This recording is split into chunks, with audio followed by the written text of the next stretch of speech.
కరూరులో జరిగిన తొక్కిసలాట ఘటనతో తన హృదయం పూర్తి బాధతో నిండిపోయిందని టీవీకే అధినేత నటుడు విజయ్ అన్నారు.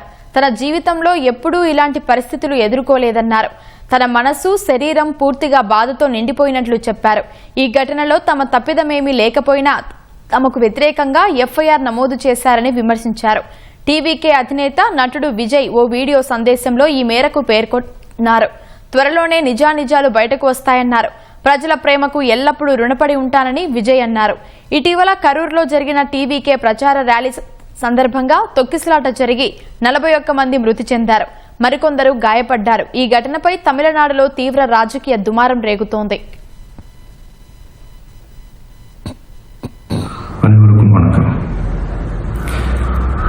என் லைஃப்பில் இந்த மாதிரி ஒரு பெயின்ஃபுல்லான ஒரு சிச்சுவேஷனை நான் ஃபேஸ் பண்ணதே கிடையாது. மனசு முழுக்க வலி மட்டும்தான். இந்த சுற்றுப்பயணத்தில் என்னென்ன மக்கள் பார்க்க வராங்க, அதுக்கு ஒரே ஒரு காரணம் தான் அவங்க என் மேலே வச்சிருக்கிற அன்பும் பாசம்.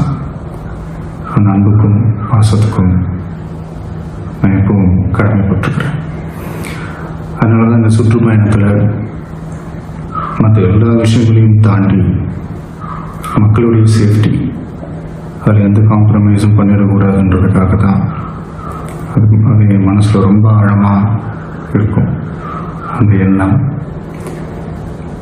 அதனால தான் இந்த அரசியல் காரணங்கள் எல்லாத்தையும் தவிர்த்துட்டு ஒதுக்கி வச்சுட்டு மக்களுடைய சேஃப்டி மட்டும் மைண்டில் வச்சுக்கிட்டு அதுக்கான இடங்களை சூஸ் பண்ணுறது, அதுக்கான இடங்களை பார்த்து பர்மிஷன் கேட்குறது, போலீஸ் டிபார்ட்மெண்ட்டில் அதை ரிக்வெஸ்ட் பண்ணி கேட்போம்.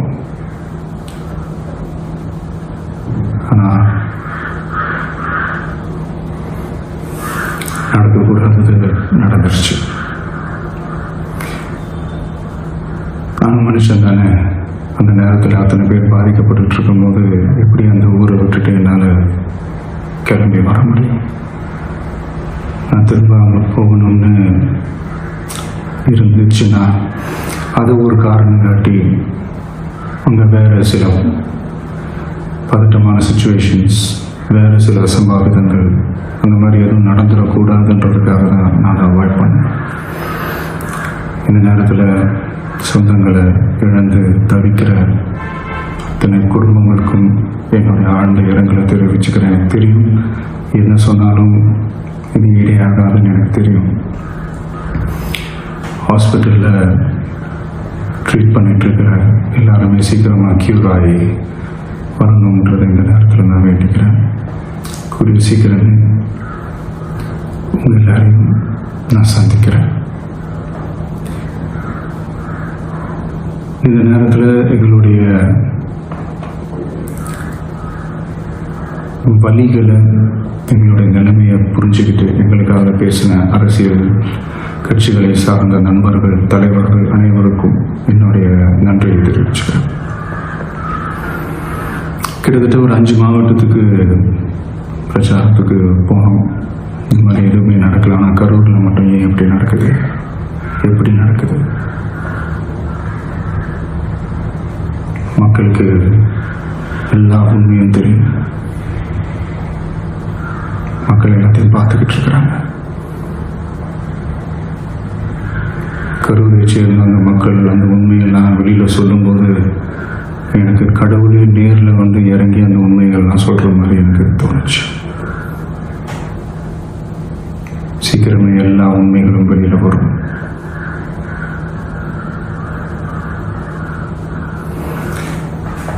எங்களுக்கு தரப்பட்ட இடத்துல நாங்கள் போய் அந்த ஸ்பாட்டில் நின்று நாங்கள் பேசிட்டோம். நாங்கள் தாண்டி எந்த தவறும் எங்கள் சைடில் நாங்கள் எதுவும் செய்யலை. பட் இருந்தாலும் எங்கள் கட்சியை சேர்ந்த நிர்வாகிகள், தோழர்கள் மேலே எஃப்ஐஆர், அது மட்டும் இல்லை சோஷியல் மீடியாவை சேர்ந்த நண்பர்கள், தோழர்கள் அவங்க மேலே எஃப்ஐஆர்லாம் போட்டு இப்போ பிடிச்சிட்டு இருக்கிறாங்க.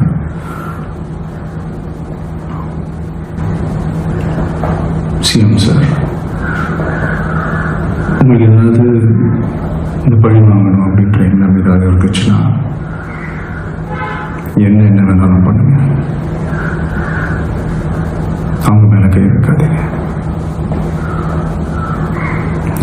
வீட்டில் இருப்பேன், இல்லை நான் ஆஃபீஸில் இருப்பேன். என்ன வேணாலும் செய்யுங்க. நண்பர்களே, தோழர்களே, நம்மளுடைய அரசியல் பயணம் இன்னும் ஸ்ட்ராங்காக, இன்னும் தைரியத்தோட கண்டினியூ ஆகும்.